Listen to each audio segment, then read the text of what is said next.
പരിശുദ്ധ പരമ ദിവ്യകാരുണ്യത്തിന് ആരാധനയും സ്തുതിയും പുകഴ്ചയും ഉണ്ടായിരിക്കട്ടെ. അതായത് ഈ ഡിറ്റാച്ച്മെന്റ് സംഭവിച്ചെന്ന് പറയുമ്പോൾ തന്നെ നല്ലൊരു അറ്റാച്ച്മെന്റ് ഉണ്ടാവും ഇവിടെ. ആധ്യാത്മികതയുടെ ഒരു ഫോർമുല അങ്ങനെയാണ്. നമ്മൾ ഈ ലോക വിഷയങ്ങളോട് നമ്മുടെ ജീവിതത്തിൻ്റെ ലോക വിഷയങ്ങളല്ല, നമുക്ക് ഭൗതിക വിഷയം. ഇപ്പോൾ ഞാനിപ്പോൾ ഒരു ഷർട്ട് ഇട്ടിട്ടുണ്ട്, എനിക്ക് ക്യാഷൊക്കെ ഇല്ലാതെ ജീവിക്കാൻ പറ്റുമോ? ഒരിക്കലും പറ്റത്തില്ല. ഞാൻ പുറത്തോട്ട് പോലും ഇറങ്ങത്തില്ല, അല്ല ക്യാഷ് കിട്ടുക. അപ്പോൾ ഇത് മസ്റ്റല്ലേ? അതുപോലെ ഈശോ പറഞ്ഞു നിങ്ങൾക്ക് ഭക്ഷണം വേണം, അത് മസ്റ്റാണ്, ഐ നോ ഇറ്റ്. നിങ്ങൾക്ക് ജോലി വേണം, ഭക്ഷണം വേണമെങ്കിൽ എന്ത് വേണം? ജോലി വേണം, അത് മസ്റ്റാണ്, ഐ നോ ഇറ്റ്. നിങ്ങൾക്ക് വീട് വേണം. കഴിഞ്ഞ ദിവസങ്ങളിലേ ഈ ബാഹുലേൻ എന്ന് പറഞ്ഞൊരു സാക്ഷ്യമുണ്ട്. ബാഹുലേൻ കരഞ്ഞുണ്ട സാക്ഷ്യം പറയണത്. ബാഹുലേൻ്റെ വീടിൻ്റെ പേരെന്താണെന്നറിയാമോ? കൃപാസനം. കളിക്കാവിലുള്ള ട്രിവാൻഡ്രത്ത് കളിക്കാവിലുള്ള ആളാണ്. അപ്പം അദ്ദേഹത്തിൻ്റെ ആൾ പറയണത് എൻ്റെ അന്ന് അദ്ദേഹത്തിന് ഈ ബാഹുലേൻ എന്ന് പറയുന്ന ആളിന് ഒരു 10-65 വയസ്സുണ്ടേ. അപ്പോൾ അദ്ദേഹത്തിൻ്റെ കൂട്ടുകാരെന്ന് പറയുമ്പോൾ ആ ഒരു പ്രായം കണ്ടില്ലേ. അപ്പോൾ അദ്ദേഹം പറയും എനിക്ക് മാത്രം വീടില്ല എന്ന് പറയും. അമ്മയോട് വന്നിട്ടും പറയും എനിക്ക് മാത്രം വീടില്ല, ഞാൻ തുഴഞ്ഞിട്ട് എത്തിയില്ല എന്ന് പറയും. അത് അമ്മയുടെ മുമ്പിൽ ആരോ പറഞ്ഞ് അമ്മയുടെ അടുത്ത് ചോദിച്ചാൽ വീട് തരുമെന്ന് പറഞ്ഞു. അപ്പം അങ്ങനെ കളിക്കാവില്ലെന്ന് അദ്ദേഹം ഇവിടെ വരണത്. അപ്പം അമ്മയോട് ആദ്യം കരുണ ചെയ്ത എൻ്റെ പ്രായക്കാർക്കെല്ലാം വീടുണ്ടെന്ന്. 65, അതായത് ആ സങ്കടം നിങ്ങൾ മനസ്സിലാക്കണം, ഇത് വല്ലാത്ത സങ്കടമാണ്. 65 വയസ്സുള്ളൊരു മനുഷ്യൻ, അയാൾക്ക് 2 പെൺകുഞ്ഞുങ്ങൾ, അയാൾ തോറ്റു നിൽക്കുകയാണ്. എന്താണ്? അയാളുടെ പ്രായക്കാർക്കെല്ലാം 65 വയസ്സുള്ള അപ്പന്മാർക്കെല്ലാം സ്വന്തമായിട്ട് വീടുണ്ട്, അയാൾക്ക് വീടില്ല.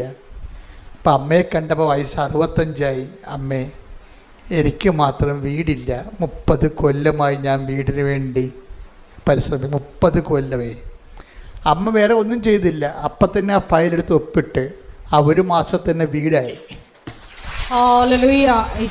അതെന്ത് പറയേണ്ട പോലെ പറഞ്ഞു കഴിഞ്ഞാൽ പെട്ടെന്ന് മനസ്സിലാവും. അയാൾക്ക് പറഞ്ഞിട്ടും തീരണില്ല ഈ സാക്ഷ്യം. കരകയാണ് നിന്ന് പറയുകയാണ്. അതുകൊണ്ട് അയാളുടെ പേരും ബാക്കി കിട്ടിയ വീടിൻ്റെ പേര് കൃപാസനം. അപ്പം അത് ചില സമയത്ത് നമ്മളിങ്ങനെ എങ്ങനെ ആഞ്ഞു തുഴഞ്ഞാലും കര പറ്റത്തില്ല. അതിനു വേണ്ടിയാണ് ദൈവം, അതുകൊണ്ടാണ് ദൈവം വചനത്തിലുള്ളത് not by merit but by grace. ചില സമയത്ത് മെറിറ്റ്, ഇപ്പോൾ 2 പെൺകുഞ്ഞുങ്ങളൊക്കെ വളർത്തി അതുങ്ങളെ മറ്റുള്ളവരുടെ കാര്യങ്ങളിൽ ഏൽപ്പിക്കണവരെ ഈ അപ്പം കിടന്ന് വിഷമിക്കുമ്പോൾ ചിലപ്പോൾ വീട് വെക്കാൻ പറ്റിയില്ല, മെറിറ്റില്ല. അയാളുടെ ജീവിതം അങ്ങനെയാണ്. അപ്പം നമ്മുടെ പലരുടെയും ജീവിതത്തിൽ നമ്മുടെ കഴിവോ ബുദ്ധിയോ ആലോചനയോ കഴിവോ സ്വാധീനമോ കൊണ്ട് ചിലപ്പോൾ ജീവിതം തല്ലിപ്പൊട്ടിക്കാൻ പറ്റത്തില്ല. അങ്ങനെയുള്ളപ്പോൾ പറയേണ്ട പോലെ പറയണം, അതാണ് വിഷയം. അതൊക്കെ ശരിയാവും എന്നല്ല, ശരിയാകത്തില്ലെന്ന് ആദ്യമേ തന്നെ മനസ്സിൽ പിടിച്ചിട്ട് പറയണം എൻ്റെ അമ്മ എനിക്കത് ശരിയാക്കി തരും. അമ്മ ഈശോയോട് പറഞ്ഞിട്ട് അത് ശരിയാക്കി തരും. അല്ലെങ്കിൽ എനിക്ക് ഇനിയൊരു ബാല്യമില്ല, ഇനിയൊരു അംഗത്തിന് എനിക്ക് ബാല്യമില്ല, വയസ്സ് 65ആയി, ഇനി എന്ത് ചെയ്യാനാ? അതുകൊണ്ട് അമ്മ എന്നെ സഹായിക്കണം. അതിപ്പോൾ സത്യസന്ധമാണ്. അമ്മയുടെ മെറിറ്റ് അടിയറ വെച്ച് പറയുകയാണ്. ഈ not by merit but by grace എന്ന് പറയുമ്പോൾ ആദ്യമേ ചെയ്യുമ്പോൾ നിങ്ങൾ മെറിറ്റ് സറണ്ടർ ചെയ്യത്തില്ല. നിങ്ങൾക്ക് വരുന്ന ഒരു പ്രശ്നം അതാണ്. എനിക്ക് മനസ്സിലായി, ഇപ്പോഴത്തെ ആൾക്കാരെ കൗൺസിൽ ചെയ്തില്ലേ, അപ്പോൾ എനിക്ക് മനസ്സിലായിരിക്കണം ഉടമ്പടി വർക്ക് ചെയ്യണത് not by merit but by grace. എന്നുവെച്ചാൽ നിൻ്റെ കഴിവല്ല, എൻ്റെ കൃപ, അതാണ് എൻ്റെ അർത്ഥം. അതാണ് എഫെസ്യസ് 2, അതാണ് ഉടമ്പടി എന്ന് പറയണത്. പക്ഷേ എൻ്റെ പ്രോബ്ലം എന്ന് വെച്ച് കഴിഞ്ഞാൽ ചില ആൾക്കാർ ഈ നോട്ട് ബൈ മെറിറ്റ് എന്ന് പറഞ്ഞാൽ നിങ്ങൾ മെറിറ്റ് സറണ്ടർ ചെയ്യണം ആദ്യം. ബാഹുലേൻ ചെയ്ത അതാണ്. എനിക്ക് 65 വയസ്സായി, ഞാൻ എൻ്റെ മെറിറ്റ് സറണ്ടർ ചെയ്യുകയാണ്, എനിക്കിനി യോഗ്യതയില്ല, ഇനി എനിക്ക് ജന്മത്ത് എൻ്റെ അധ്വാനം കൊണ്ടൊരു വീട് വെക്കാൻ പറ്റുമെന്ന് കരുതണില്ല, മെറിറ്റ് സറണ്ടർ ചെയ്ത്. അപ്പോൾ എന്തു ചെയ്യും? അപ്പം അമ്മക്ക് സത്യസന്ധമായിട്ടൊരു കാര്യം മനസ്സിലായി. നമ്മൾക്ക് പറ്റുന്ന കാര്യം വെച്ച് കഴിഞ്ഞാൽ നമ്മളിങ്ങനെ ആരോ പൊക്കറികളൊക്കെ പറഞ്ഞ് പഠിപ്പിച്ചിട്ടുണ്ടേ, താൻ പാതി ദൈവം പാതി എന്ന്. എല്ലാം വർക്കൗട്ട് ചെയ്യത്തില്ല, അത് വർക്കൗട്ട് ചെയ്യത്തില്ല. കാരണം ചില സമയത്ത് നമ്മൾ വന്ന് നിൽക്കുമ്പോൾ നമ്മുടെ പാതി വെക്കാൻ നമ്മുടെ ഉണ്ടാകത്തില്ല. അതാ വിഷയം. നിങ്ങൾക്കറിയാവില്ല, ജീവിതത്തിൻ്റെ അനുഭവം കൊണ്ട് ഞാൻ പറഞ്ഞു തരേണ്ട ആവശ്യമുണ്ടോ? ഇല്ല. നമ്മുടെ പാതി വെക്കാൻ നമ്മുടെ കയ്യിലില്ല. പിന്നെ എന്ത് ചെയ്യണം? ആ പാതി ആര് വെക്കണം? ആ പാതിയും നീ തന്നെ വെക്കണമെന്ന് പറയും.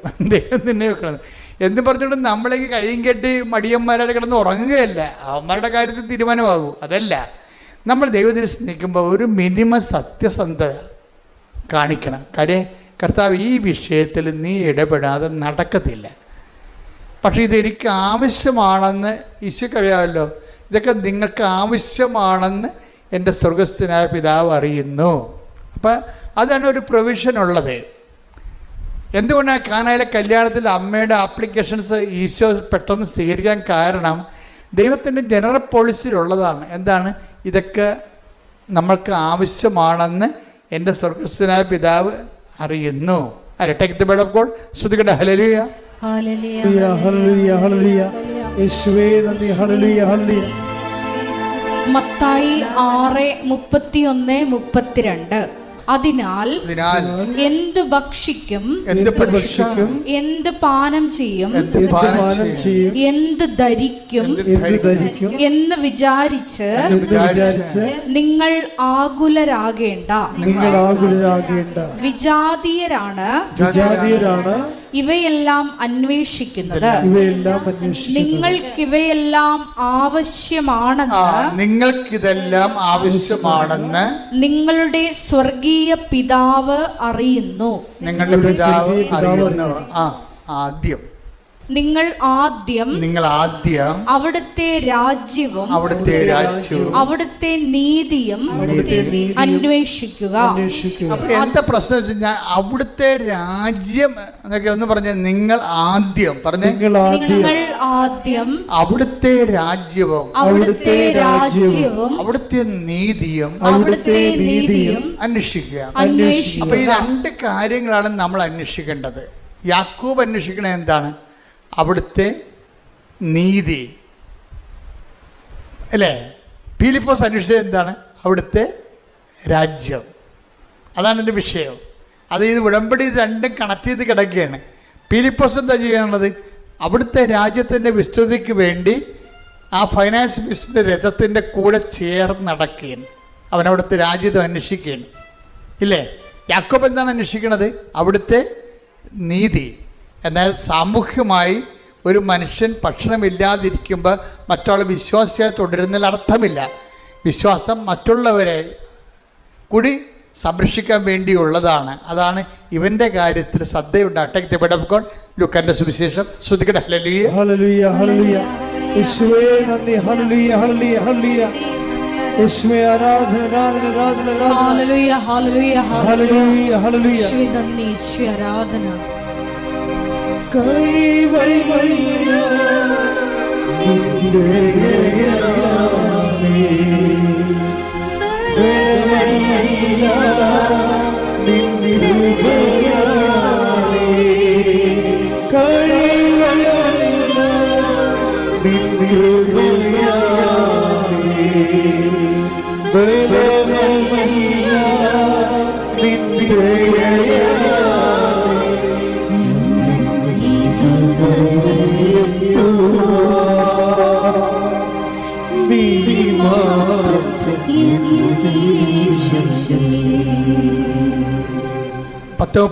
ലൂക്കാന്റെ സുവിശേഷം. ശ്രുതികട്ടെ. ഹല്ലേലൂയ, ഹല്ലേലൂയ, ഹല്ലേലൂയ, ഹല്ലേലൂയ. യേശുവേ നന്ദി. ഹല്ലേലൂയ, ഹല്ലേലൂയ. യേശുവേ ആരാധന, ആരാധന, ആരാധന. യേശുവേ 10:35. അടുത്ത ദിവസം അവൻ സത്രം സൂക്ഷിപ്പുകാരന്റെ കയ്യിൽ 2 ദനാറ കൊടുത്തിട്ട് പറഞ്ഞു, ഇവന്റെ കാര്യം നോക്കിക്കൊള്ളണം. കൂടുതലായി എന്തെങ്കിലും ചെലവാകുന്നെങ്കിൽ ഞാൻ തിരിച്ചു വരുമ്പോൾ തന്നുകൊള്ളാം. ഈശോ മിശിഹായ്ക്ക് സ്തുതിയായിരിക്കട്ടെ. പരിശുദ്ധ അമ്മ ജീവനോടെ പ്രത്യക്ഷപ്പെട്ട ഈ അൾത്താരയിൽ നിന്നുകൊണ്ട് എന്നെയും എൻ്റെ കുടുംബത്തെയും അനുഗ്രഹിച്ച കൃപയ്ക്കായി സ്തോത്രം ചെയ്യുന്നു. സങ്കീർത്തനം 127:3. കർത്താവിൻ്റെ ദാനമാണ് മക്കൾ, ഉദരഫലം സമ്മാനവും. പരിശുദ്ധ അമ്മ ഞങ്ങളുടെ കുടുംബജീവിതത്തിൽ ഞങ്ങൾക്ക് ദാനമായി നൽകിയ കുഞ്ഞിനെ ഓർത്ത് സാക്ഷ്യം പറയാനാണ് ഞങ്ങളിവിടെ ആയിരിക്കുന്നത്. എൻ്റെ പേര് പ്രീമ, ഹസ്ബൻഡ് എൽദോ, ഇത് ഞങ്ങളുടെ കുഞ്ഞ് ഡേവിഡ്. 2022 ജൂൺ 13 ഞങ്ങളുടെ വിവാഹം. 2 മാസം കഴിഞ്ഞ് ഞാൻ കൺസീവായി. പക്ഷേ അത് ചെക്കപ്പിൽ ട്യൂബ് പ്രഗ്നൻസി ആണെന്ന് അറിഞ്ഞു. ആയതിനാൽ ലാപ്രോസ്കോപ്പി ചെയ്ത് ലെഫ്റ്റ് ട്യൂബ് കട്ട് ചെയ്യേണ്ടി വന്നു. അതിനുശേഷം ഞാൻ 2023 ഞാൻ രണ്ടാമത് പ്രഗ്നൻ്റായി. അത് മിസ്കാരേജായി. അതിനുശേഷം ഞാൻ ഹസ്ബൻഡ് സൗദിയിലാണ് വർക്ക് ചെയ്യുന്നത്. ഞാൻ സൗദിയിലേക്ക് പോവുകയും ഹസ്ബൻഡ് ഓഫീസിൽ പോകുന്ന സമയത്ത് ഞാൻ സാക്ഷ്യങ്ങൾ കേൾക്കുകയും ചെയ്തിരുന്നു.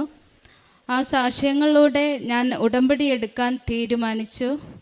അങ്ങനെ ഞാൻ 2023 ജൂലൈ 17 ഞാൻ ഉടമ്പടി എടുത്തു.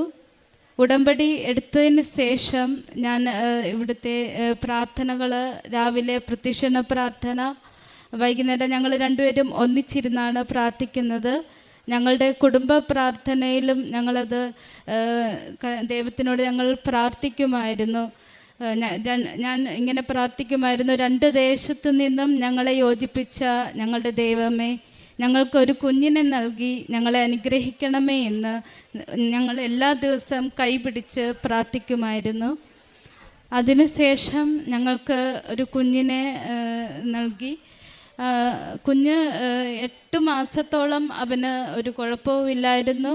9-ാം മാസത്തെ സ്കാനിങ്ങിൽ എനിക്ക് BP ഹൈ ആകുകയും ഫ്ലൂയിഡ് കുറയുകയും ചെയ്തു. പിന്നെ ഡോക്ടർ അഡ്മിറ്റാകാൻ പറഞ്ഞു. നവംബർ 16 എനിക്ക് ഡേറ്റ് പറഞ്ഞിരുന്നത്. പക്ഷേ ജപമാല മാസത്തിൽ ഒക്ടോബർ 24 ഇവിടെ അഖണ്ഡ ജപമാല തുടങ്ങുന്ന 2 ദിവസം മുന്നേ ഞാൻ നോർമൽ ഡെലിവറിയിലൂടെ ഞാൻ ഈ ഒരു ആൺകുഞ്ഞിന് ജന്മം നൽകി. ഞാൻ ഇതിനു മുന്നേ ഞാൻ ഈ പ്രഗ്നൻറ്റിൻ്റെ സമയത്ത് തന്നെ എനിക്ക് 2-ാം മാസത്തിൽ ബ്ലീഡിങ് വന്നിരുന്നു. ഈ കുഞ്ഞ് ആയിരിക്കുമ്പോൾ തന്നെ അവൻ ബ്ലീഡിങ് വന്നപ്പോൾ ഞങ്ങൾ പേടിച്ചു. കാരണം എനിക്ക് 2 അബോർഷൻ നടന്നതുകൊണ്ട് സ്വാഭാവികമായിട്ട് ഞാൻ പേടിച്ചു പോയി. കുഞ്ഞ് എനിക്ക് നഷ്ടപ്പെടുമോ എന്ന്, 3ാമത്തെ ഒരു കുഞ്ഞിനെ എനിക്ക് നഷ്ടപ്പെടുമോ എന്ന് ഞാൻ ഭയന്നു. ഉടനെ ഞാൻ പ്രത്യക്ഷീകരണ പ്രാർത്ഥനയാണ് എനിക്ക് ആദ്യം ചൊല്ലേണ്ടി വന്നത്. ഞാൻ പ്രത്യക്ഷീകരണ പ്രാർത്ഥന 4ാമത് ചൊല്ലിക്കഴിഞ്ഞപ്പോൾ എൻ്റെ ബ്ലീഡിങ് നിൽക്കുകയാണ് ചെയ്തത്. ഹസ്ബൻഡ് ഉറങ്ങുമായിരുന്നു. ഹസ്ബൻഡ് രാവിലെ 7 മണിക്ക് ഓഫീസിൽ പോകണം. അപ്പം ഞാൻ ഹസ്ബൻഡിനെ ഉണർത്തണ്ട എന്ന് വിചാരിച്ചെങ്കിലും പക്ഷേ എനിക്ക് പറയേണ്ടി വന്നു. അപ്പോൾ ഹസ്ബൻഡ് ഉടനെ ചെന്ന് ബൈബിളാണ് വായിച്ചത്. ഹസ്ബൻഡ് ഞങ്ങൾ അന്നേരം ഹസ്ബൻഡ് അന്നത്തെ ദിവസം ഓഫീസിൽ പോകുന്നതിന് മുന്നേ എന്നെ ഹോസ്പിറ്റലിൽ കൊണ്ടുപോയി. അപ്പോൾ അവർ പറഞ്ഞു ഒരു കുഴപ്പവുമില്ല കുഞ്ഞിന്. അങ്ങനെ എൻ്റെ ദൈവം ആ സമയത്ത് അവനെ കാത്തുപരിപാലിച്ചു. പിന്നീട് ഇത്രത്തോളം ദൈവം ഞങ്ങളുടെ കുഞ്ഞിനെ കാത്തുപരിപാലിച്ച ദൈവത്തിൻ്റെ സ്നേഹത്തെ ഓർത്ത് ഞങ്ങൾ 1000 നന്ദി പറയുന്നു. കുഞ്ഞ് എനിക്ക് ഡെലിവറി എടുത്തു കഴിഞ്ഞപ്പോൾ കുഞ്ഞ് കരഞ്ഞില്ലായിരുന്നു. അപ്പോൾ അവന് ബ്രീത്തിൻ്റെ ഒരു പ്രോബ്ലം വന്നു. അങ്ങനെ അവർക്കൊരു സംശയം തോന്നി. അവർ എക്കോയ്ക്ക് വിധേയമാക്കുകയും ചെയ്തു. അങ്ങനെ ഇവനെ എക്കോയ്ക്ക് വിധേയമാക്കിയപ്പോൾ അവർ പറഞ്ഞു കുഞ്ഞിന് ഹാർട്ടിൽ ഒരു ചെറിയ ഹോളുണ്ടെന്ന് പറഞ്ഞു. അപ്പോൾ നമ്മൾ കൂടുതൽ ഭയന്നു. കൂടുതൽ മാതാവ് ഞങ്ങളെ പരീക്ഷിക്കുകയാണോ എന്ന് ആദ്യം കരുതിയെങ്കിലും ഹസ്ബൻഡ് എന്നോട് പറഞ്ഞു, കുഞ്ഞ് നമ്മൾ ഈ ദുർഘട നിമിഷത്തിലൂടെ കടന്നു പോകണം. കാരണം ഈ കുഞ്ഞ് നാളെ വലിയൊരാളാകുമ്പോൾ നമ്മുടെ മിടുക്കല്ല, ഇത് ദൈവത്തിൻ്റെ മിടുക്കാണെന്ന് എല്ലാവരോടും നമുക്ക് പറയാൻ ദൈവം തന്നൊരു സമയമായിരിക്കും. ആയതിനാൽ നമ്മൾ ഈ നിമിഷവും കടന്നു പോകണം എന്ന് എന്നോട് ഹസ്ബൻഡ് പറഞ്ഞിരുന്നു. അങ്ങനെ ഞങ്ങൾക്ക് കിട്ടിയ ഈ കുഞ്ഞിന് എൻ്റെ ദൈവം എന്നിട്ട് 6 മാസത്തെ സ്കാനിങ്ങിന് കൊണ്ടുവരാൻ ഡോക്ടർ പറഞ്ഞു. അങ്ങനെ ഹാർട്ടിൽ എക്കോയ്ക്ക് പിന്നീട് അവനെ വിധേയമാക്കി. എന്നിട്ട് അവർ പറഞ്ഞു 95% ഈ കുഞ്ഞ് പൂർണ്ണ സൗഖ്യം ലഭിച്ചിരിക്കുന്നു. ഇനിയുള്ള വളർച്ചയിലും എൻ്റെ ദൈവം ഈ കുഞ്ഞിന് സൗഖ്യം നൽകുമെന്ന് ഞങ്ങൾ പൂർണ്ണമായും കുടുംബത്തോടെ വിശ്വസിക്കുന്നു. യേശുവേ നന്ദി, യേശുവേ മഹത്വം, ആവേ മരിയ. ഉടമ്പടി ജീവിതത്തിലൂടെ ഞങ്ങൾ കാരുണ്യ പ്രവൃത്തികൾ ചെയ്തിരുന്നു. ഓൾഡ് ഏജ് ഹോമിൽ ഞങ്ങൾ ഒരു നേരത്തെ ഭക്ഷണത്തിനായി ഒരു നേരം അവരോടൊപ്പം ഇരുന്ന് ഭക്ഷണം കഴിക്കുകയും അവരോട് സ്നേഹം പങ്കിടുകയും ചെയ്തു. പിന്നീട് ഞങ്ങൾ വചനവായന ഞങ്ങൾ വായിക്കും.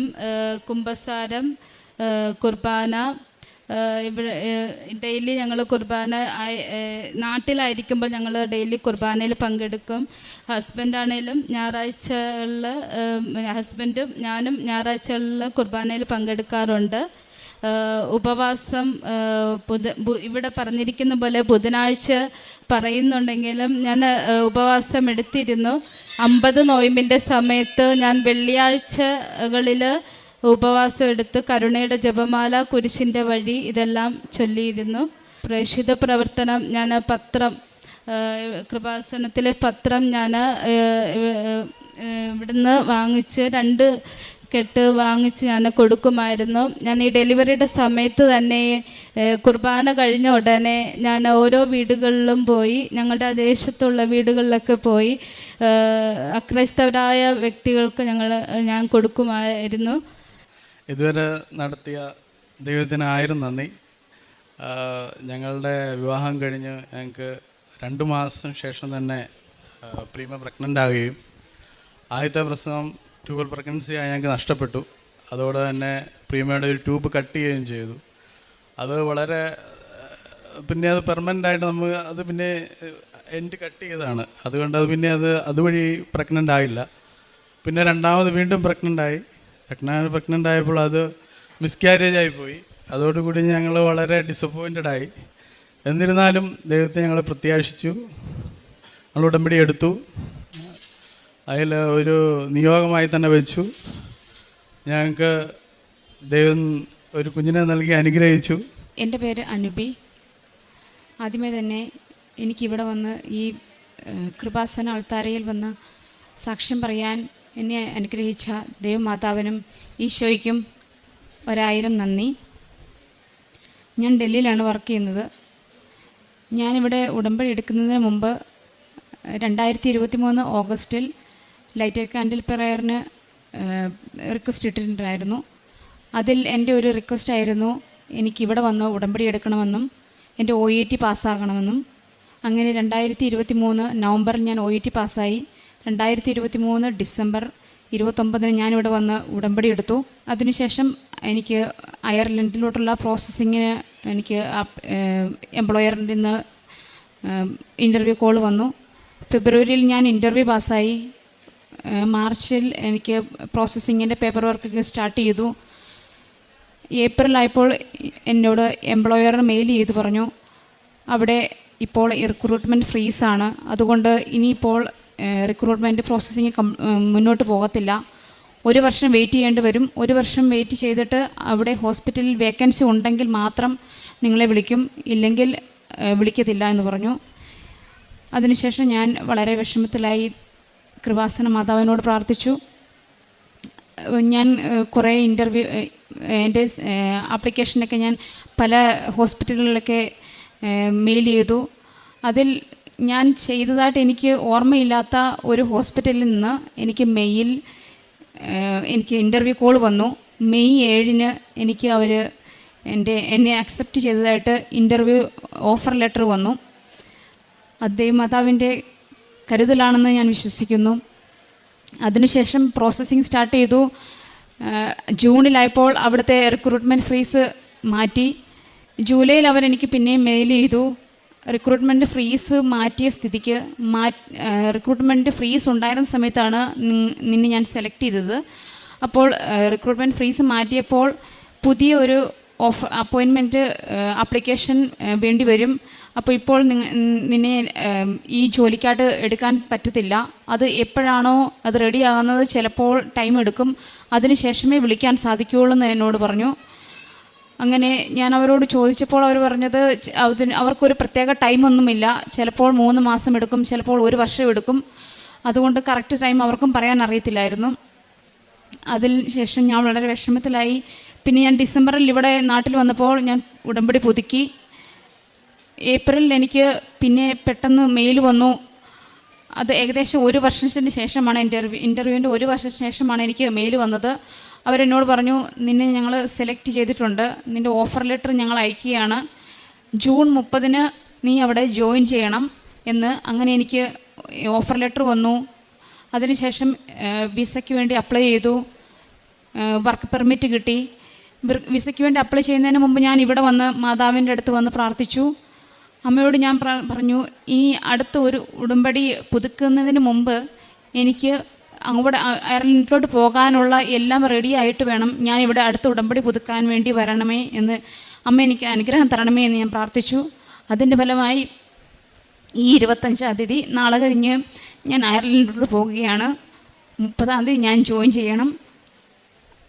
അമ്മ തന്ന ഈ അനുഗ്രഹത്തിന് 1000 നന്ദി ഞാൻ അർപ്പിക്കുന്നു. അതുപോലെ ഞാൻ ആദ്യത്തെ ഉടമ്പടി എടുത്തപ്പോൾ എൻ്റെ പപ്പയുടെ കാര്യം ഞാൻ പ്രാർത്ഥിച്ചിരുന്നു. പപ്പയാണെങ്കിൽ 45 വർഷമായിട്ട് മദ്യപാനത്തിലും പുകവലിയിലും അടിമയായിരുന്നു. അതുപോലെ 8 വർഷമായിട്ട് കുമ്പസാരിക്കും കുർബാന സ്വീകരിക്കുകയൊന്നും ചെയ്യുന്നില്ലായിരുന്നു. അപ്പം പപ്പായ്ക്ക് മാനസാന്തരം കൊടുക്കണമെന്ന് പ്രാർത്ഥിച്ചു. പിന്നെ 2024 ജൂലൈയിലായപ്പോൾ പപ്പായ്ക്ക് ക്യാൻസർ ഡിറ്റക്റ്റ് ചെയ്തു. 4th സ്റ്റേജ് ആയിരുന്നു. അത് കഴിഞ്ഞ് 2ാമത് ഉടമ്പടി പുതുക്കാൻ എത്തിയപ്പോൾ പപ്പായ്ക്ക് 4th സ്റ്റേജായി. പപ്പ പാലിയേറ്റീവ് കെയറിലായിരുന്നു. ഇവിടെ ഞാൻ പ്രാർത്ഥിച്ചു, അമ്മേ മാതാവേ, എൻ്റെ പപ്പായ്ക്ക് മാനസാന്തരം കൊടുത്തു. അപ്പോൾ നല്ല ഒരു വ്യക്തിയായി നന്നായി ഒരുങ്ങി അങ്ങയുടെ സന്നിധിയിലേക്ക് എത്താനുള്ള അനുഗ്രഹം കൊടുക്കണമെന്ന്. പപ്പ ഹോസ്പിറ്റലിൽ പോകുന്നതിന് മുമ്പ് കുമ്പസാരിക്കാൻ ഒത്തിരി ആൾക്കാർ പരിശ്രമിച്ചു, ഒത്തിരി പേര് നിർബന്ധിച്ചു. പക്ഷേ പപ്പ സമ്മതിക്കുന്നില്ലായിരുന്നു. ലാസ്റ്റ് ഹോസ്പിറ്റലിലോട്ട് പോകുന്നതിന് മുമ്പ് പപ്പ കുമ്പസാരിച്ചു, കുർബാന സ്വീകരിച്ചു. ഹോസ്പിറ്റലിൽ അവിടെ അഡ്മിറ്റായിരുന്ന സമയത്തും എല്ലാ ദിവസവും കുർബാന സ്വീകരിക്കുമായിരുന്നു. കുർബാന സ്വീകരിക്കണമെന്ന് നിർബന്ധമായിരുന്നു എൻ്റെ പപ്പായ്ക്ക്. അങ്ങനെ വീട്ടിൽ പാലിയേറ്റീവ് കെയറിന് കൊണ്ടുവന്നു. ഞാനിവിടെ 19-ാം തീയതി വന്ന് ഉടമ്പടി എടുത്തു, പുതുക്കി. 20-ാം തീയതി അവിടെ ഡിസംബർ 20-ന് പപ്പായ്ക്ക് പള്ളിയിൽ നിന്ന് അച്ഛൻ വന്ന് കുമ്പസാരിപ്പിച്ചു, കുർബാന സ്വീകരിച്ചു. 21-ാം തീയതി രാവിലെ പപ്പ സ്വർഗത്തിലേക്ക് പോയി.